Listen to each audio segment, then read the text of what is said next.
Boa noite, seja bem-vindo à Ordem do Dia, programa de debate parlamentar com deputados da Madeira na Assembleia da República. Convidamos para esta edição Sara Madruga da Costa, do PSD, e Ernesto Ferraz, deputado do Bloco de Esquerda no Parlamento Nacional. Temas para abordarmos nesta edição: o não à despenalização da eutanásia esta semana na Assembleia da República e também o preço dos combustíveis, uma matéria que entrou de repente na Ordem do Dia por força da escalada de preços que tem acontecido nos últimos tempos. Começamos pela questão que marcou esta semana parlamentar. Começo pela Sara Madruga da Costa. Estamos aqui na presença de dois deputados que tiveram posições de voto diferentes. Pergunto aqui à Sara Madruga da Costa se esta é uma questão que agora, portanto, o não, digamos que venceu, mas se inevitavelmente este assunto voltará à Assembleia da República. Em primeiro lugar, quero saudar todos os telespectadores. Esta matéria é uma matéria bastante complexa.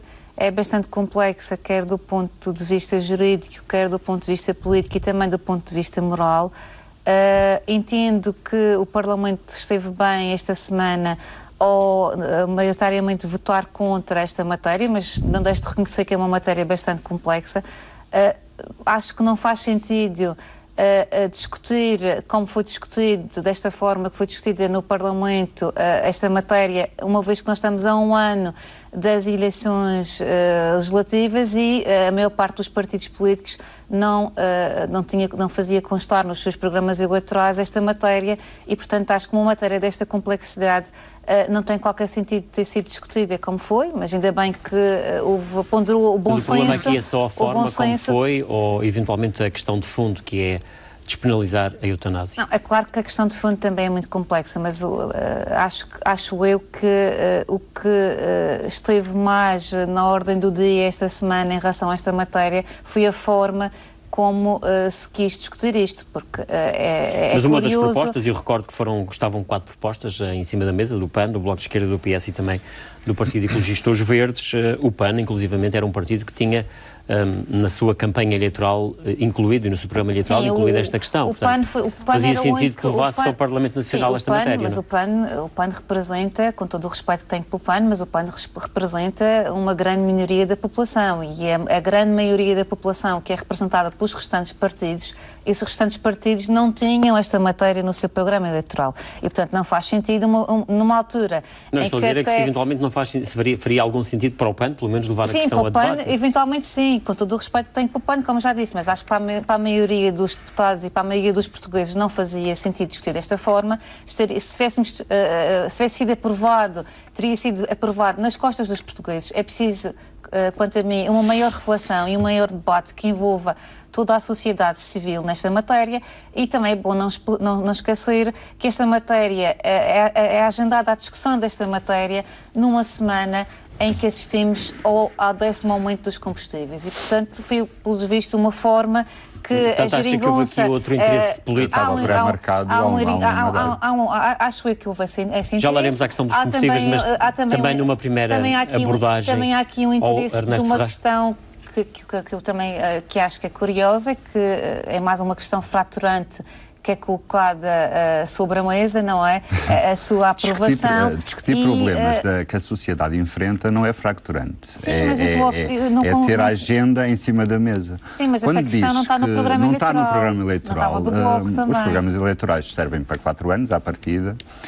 E os partidos políticos, o Governo e a Assembleia não se vai fixar 4 anos sobre programas eleitorais, que muitas vezes nem são cumpridos. Portanto, a Assembleia vive todos os dias, os portugueses vivem todos os dias, há sofrimento. Pessoas que vivem no mais atroz sofrimento todos os dias e essas pessoas querem liberdade de escolha. Disse que o PSD, que a sociedade civil não houve o debate. Este debate faz-se há cerca de 2 anos e meio, exatamente no início desta legislatura. Só não fez o debate quem não queria. Não fizeram antes, nem fizeram durante. Mas o PSD também fez o debate. O PSD fez um debate muito pálido. Lançou questões morais e filosóficas para cima da mesa e não queria discutir o problema em si, a essência do problema. A essência do problema é esta. Existem milhares de portugueses, existem outras nacionalidades, estamos a falar de Portugal. Existem milhares de portugueses que não vivem ou vivem sem dignidade e numa angústia profunda. Mas a questão aqui é quem é que pode decidir se eles podem é claro que a morte em si é um problema que praticamente a todos nós, a morte traz-nos vários dilemas. A própria vida também nos traz vários dilemas. Aquilo que onde não devia existir dilema do ponto de vista do Bloco de Esquerda, de mim próprio, e acho que de um cidadão aberto às mudanças que a sociedade precisa, é existir dilemas na liberdade. Portanto, há muitos milhares de portugueses que estão coartados da sua liberdade. Porque todos aqueles 4 projetos clarificavam,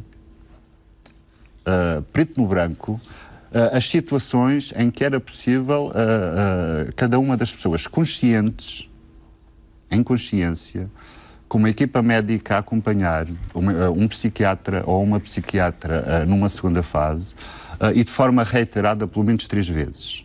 E que sendo que poderia desistir dessa intenção ao longo desse processo. Com a ajuda da família, portanto, todo um processo com um princípio conscientes, maiores de 18 anos, uma fase adulta, excetuando casos de foro mental e psíquico mais frágil, e pessoas que sobrevivem de forma vegetativa, e que, ninguém está aqui a menosprezar o sofrimento de ninguém. Agora é preciso esclarecer, o seguinte. Se nós olharmos para o conjunto de todos os países, numa forma global, no planeta onde nós vivemos, só uma escassa minoria de países é que tem a eutanásia legalizada. Se nós formos olhar para o quadro da União Europeia, só há 2 países na União Europeia que têm a eutanásia legalizada e que legalizaram em 2002. Estamos a falar da Bélgica e estamos a falar da Holanda. É preciso ter muito cuidado. Da União Europeia. Só há 2 países na União Europeia, que é a Holanda e a Bélgica. É preciso ter muito cuidado. Há recomendações internacionais. Quais são os grandes receios? Eu vou explicar, se me deixarem explicar. Há aqui grandes receios, e há aqui o seguinte. Vamos lá ver uma coisa. É porque ao longo de todo o debate não percebi qual era mas eu vou tentar esclarecer qual é que é aqui a grande questão que está aqui a colocar. O que nós estamos aqui com esta... Nós, neste momento, no ordenamento jurídico português, já temos a possibilidade... Estamos a falar de vidas humanas.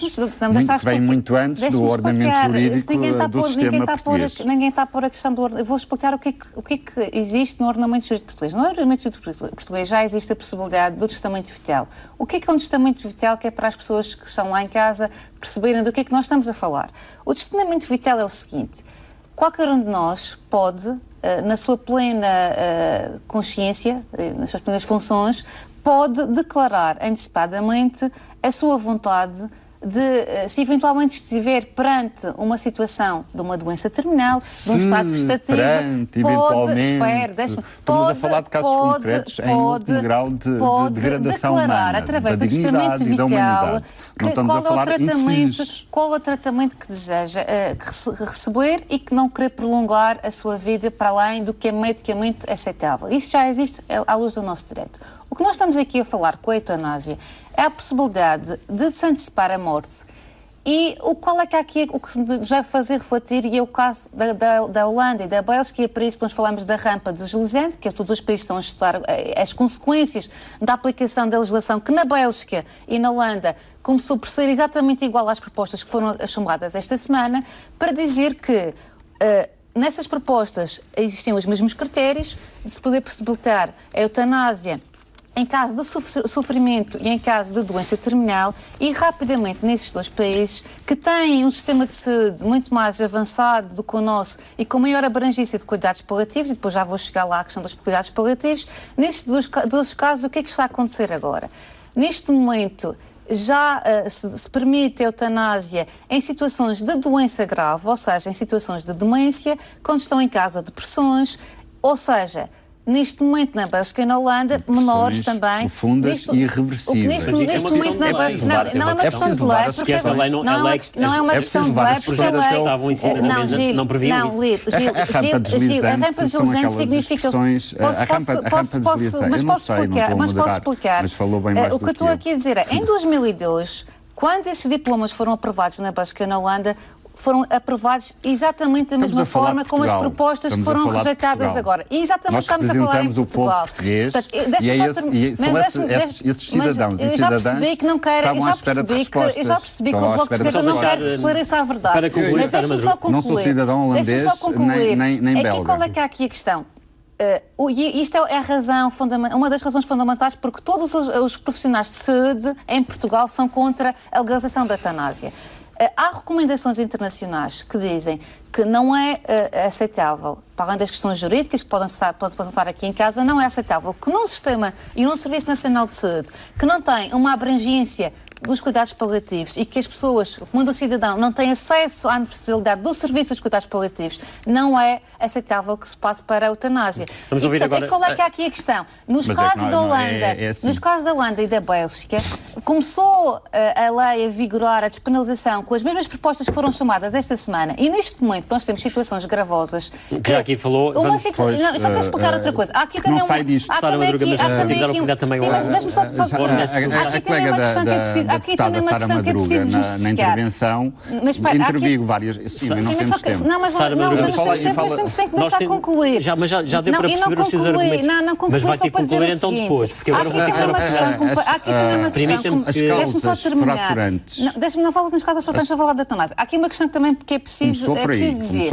É preciso também dizer. O que está acontecendo agora na Bélgica e na Holanda é que as situações... Mas voltamos à Bélgica e à Holanda? São os únicos casos que nós temos que comparar com a União Europeia. Agora vou dar a palavra ao Ernesto. Vamos às votos fraturantes e aquilo mas há aqui uma questão fundamental que ainda não foi dita. É que, ao contrário... Eu não posso ficar também o tempo todo a ouvir as questões da Sara Madruga. Mas a maior parte das pessoas que falam na questão da eutanásia falam numa questão da vontade. Permita-me que lhe corte a palavra, digamos assim, não é cortar a palavra, mas é dar a palavra agora ao Ernesto. Na maior parte das doenças terminais, as pessoas não têm vontade.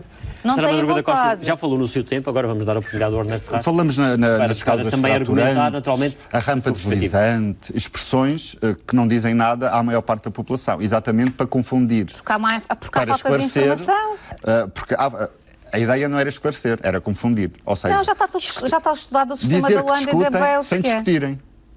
Mas já está estudado, as consequências já estão. Não, é o mesmo no final sistema dos que anos foi 60, implementado. neste país, em Portugal, não na Bélgica, não na Holanda, mas foi em 2002, deu entrada à pílula anticonceptiva. O Estado, a ditadura na altura, a Igreja, era contra porque iria degradar o corpo da mulher. Mas o que você está a buscar aos anos 60? Estamos a falar de dois países que aprovaram a eutanásia em 2002, não foram nos anos 60. O consumo das drogas. Vai ter que permitir que o Ernesto também... CDS, PSD e outros que tantos, a Igreja Católica, estamos num Estado laico, mas a Igreja tem sempre uma opinião que prevalece sobre a Constituição, que é o Estado laico. O Paulo Portas, na altura, dizia que viriam charters de jovens europeus para o Algarve apanhar sol, tomar bebedeiras e fumar. Isso tem a ver com a eutanásia. São as causas fraturantes que antes de entrar em lei será tudo mau, será uma rampa deslizante, mas que depois vem-se a confirmar. Em 2007, a campanha da despenalização do aborto, toda a direita também fez uma campanha a tentar denegrir os direitos das mulheres e dos casais. Está a historiar algumas situações. Não tem nada a ver com passaram 11 anos. Não me deixou explicar como é que funciona nos outros países onde tem legalizado a eutanásia. E em Portugal, hoje, 11 anos depois, fazem-se menos 15% de abortos. Portanto, aquilo que é legal é muito mais controlável do que aquilo que não é legal. A questão do aborto, já, a maior parte dos países da União Europeia já tinham legalizado o aborto quando se fez a discussão em Portugal. Neste momento, só há 2 países da União Europeia. Só existem 2 países da União Europeia. No Reino Unido, nunca foi aprovado. Na lista do Parlamento Europeu, porque só fala nos países europeus e não quer falar. O Parlamento Europeu não tem capacidade de legislar sobre a eutanásia. Foi sempre essa a postura do PSD, excetuando do seu líder, Rui Rio, que disse antes e depois que votaria a favor. Mas deu a liberdade, mas é uma liberdade para sem concluirmos esta questão sobre a eutanásia, enfim, não sei se tinha mais alguma coisa a acrescentar. Não, eu acho que todo este processo, sobretudo da parte do CDS, e os últimos 15 dias em frente à Assembleia Nacional, assistiram-se a espetáculos degradantes Quer dizer, quando as manifestações são feitas pela esquerda, já são aquilo não é uma bons manifestação. espetáculos. Quando, na terça-feira, durante toda a manhã, exatamente as pessoas não têm liberdade para se exprimir da maneira que querem, a favor da vida, e tem que ser só a favor da morte. Não estou a perceber. Quando são manifestações de viradas para as casas as coisas com uma facilidade e com uma ligeireza que mete dó. Sara Madruga, vamos deixar a favor da vida contra a morte. Até porque temos que avançar para outro tema. A deputada Sara Madruga é a favor da vida.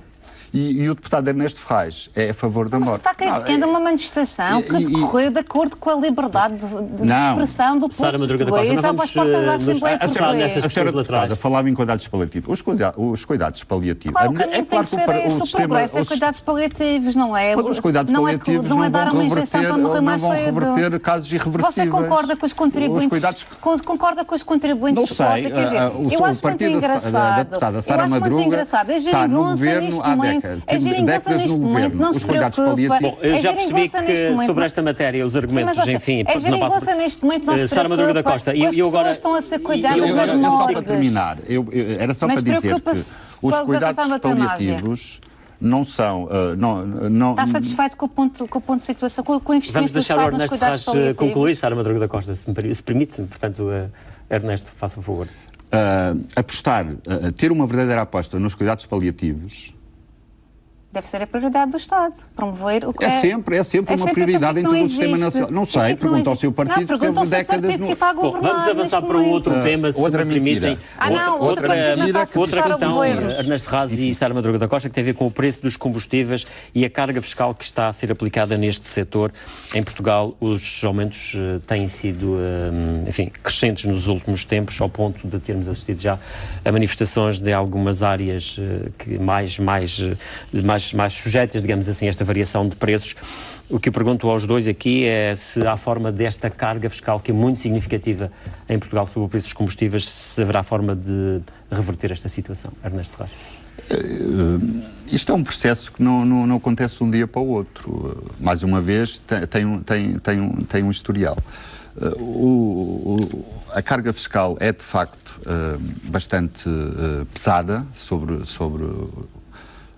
em 2016, o atual governo do PS, porque o governo é do PS... Mas os orçamentos só passam porque vocês aprovam. Conclua, Ernesto. Subiu bastante e a partir daí... Porquê? Porque quando a Brent ou o mercado de crudo vai oscilar, os valores vão oscilando e à partida será ir adaptando os preços no sobe e desce, consoante os preços no mercado. E sabemos que o Irão tem produzido cada vez menos por causa de situações, de relações bilaterais. A Venezuela nos últimos anos também tem. A Venezuela nos últimos tempos também é um grande produtor e tem diminuído bastante. Representa quase 40% portanto, daquilo que é o preço final de um litro de gasóleo, e no caso da gasolina são mais de 45%. Portanto... É exatamente isso que eu estou a dizer. É excessivo para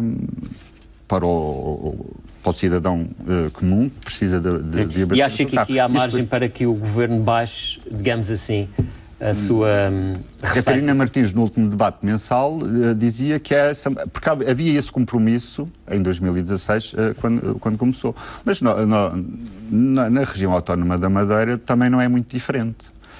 O governo regional aumentou 15%, disse que obrigado pela Troika de que fazia parte, e o PAEF, que se saiba, pelo menos a data, mas ainda assim, já virou. São mais baratos. Os combustíveis na Madeira são mais baratos do que no país, mais baratos, tirando as situações das chamadas linha branca, que aí no continente é mais barato do que na Madeira. Sim, no continente há várias alternativas e opções. Claro, aqui na Madeira estamos limitados pelo aquilo que é imposto, exatamente, pelo governo da Sara Madruga da Costa, esta questão dos combustíveis e da carga fiscal que os portugueses pagam, há forma de aliviar isto?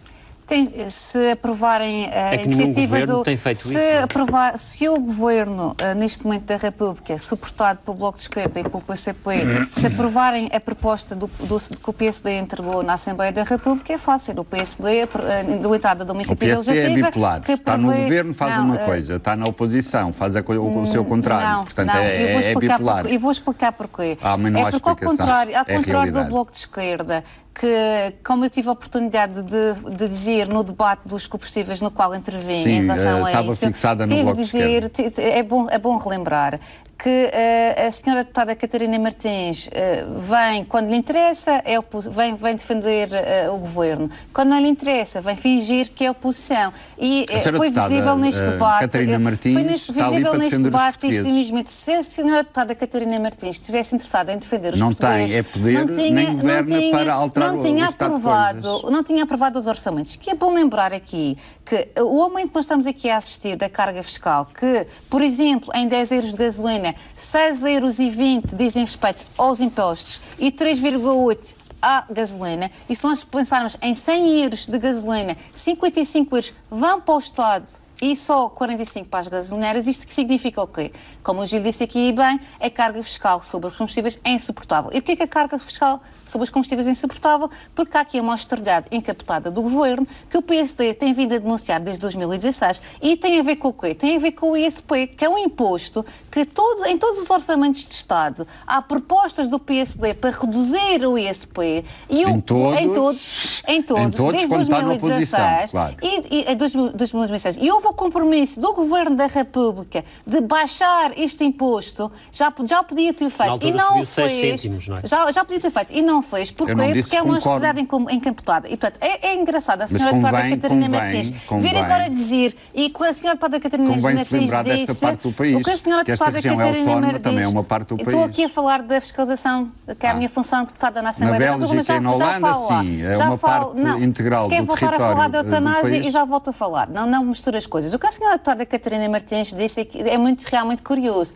Ela disse que já era hora deste Governo da República escrever. Está na comunicação social, se quiser posso dizer. Onde é que está? Foi na véspera do debate dos combustíveis que temos na Assembleia da República. Do que ela disse? E disse que não, eu não discordo. Agora, o problema é que não vale a pena dizer, na véspera de um debate que o PSD requereu, na véspera do debate que o PSD requereu, a senhora deputada vem-se fingir defensora dos portugueses e tem todos os orçamentos necessários quando pode resolver o problema, porque assim o Bloco de Esquerda pode reprovar os orçamentos de Estado e pode não contribuir para a aprovação desta carga fiscal brutal que coloca Portugal com o combustível mais caro da União Europeia. E então, por mais medidas sociais termos que sejam, estamos a falar neste momento do aumento do combustível. O senhor deputado estava a querer baralhar já tudo. Mas eu vou-lhe recordar neste momento, o que está aqui em causa é uma política de frente esquerda foi quem liberalizou. Que quer tomar o combustível. Eu estou a tentar falar, mas o senhor deputado não quer... Sim, mas é que fala e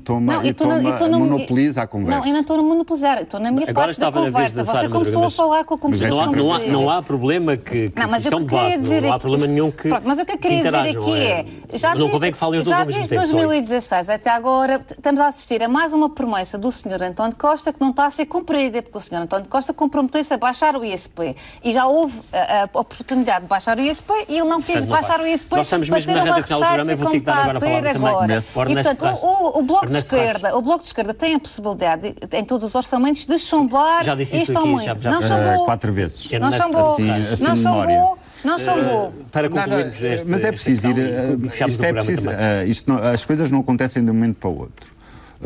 O seu governo, de outras alturas, Durão Barroso, Paulo Portas, chama liberalização, mas privatizou a Galp. Isto tem a ver com uma opção que vocês têm que assumir. Isto é uma opção. É quem comanda todo o mercado. Vocês, não é a Galp que define os impostos que o governo vai aplicar. Isto é uma opção política. Que é, em vez de aumentar, outro tipo de impostos, vocês escolheram aumentar o ISP, que é um caminho errado e é um caminho injusto. Penalizam todos. O que vocês deviam ter feito era aumentar os impostos que vão dentro em conta com os rendimentos dos portugueses, porque não faz sentido deixar todos de forma igual quando vão à bomba de gasolina. Os portugueses, depois de 4 anos a cortar e a deixar... O governo agora não é o anterior, é o vosso governo. Isto é o vosso governo. Mas o governo anterior dilapidou o país O governo tal anterior forma, pagou as contas. Porque destruir as é muito contas da fácil. bancarrota, Reerguer não. é que são elas, Pois, não é? já está a chegar esse A questão que se discurso. coloca aqui é Não é o discurso, não é um discurso. Nós estamos a falar de agora, não é de há 10 anos atrás, nem de há 5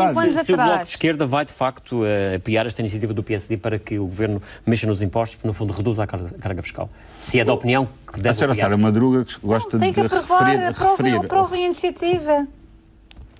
Vamos fixa-se no Bloco de Esquerda. O Bloco de Esquerda tem a força que tem. Estou a falar consigo agora. Se tivesse aqui o deputado do PS, eu falava também do PS. Estamos no frente a frente. O tema era mais adaptado para o PSD. Mas o Bloco de Esquerda pode ter a sua posição política, que pode vocês ser é que de têm apoiar viabilizado os iniciativas. orçamentos. Eu disse há pouco que a líder do Bloco de Esquerda já e não só, e outros deputados e Isso outros significa que vão aprovar a proposta do PSD de baixar o ISP. Nós demos entrada de uma iniciativa que recomenda ao governo que o Ernesto baixe o Nós já estamos a imposto. derrapar no programa e temos tempo para concluir.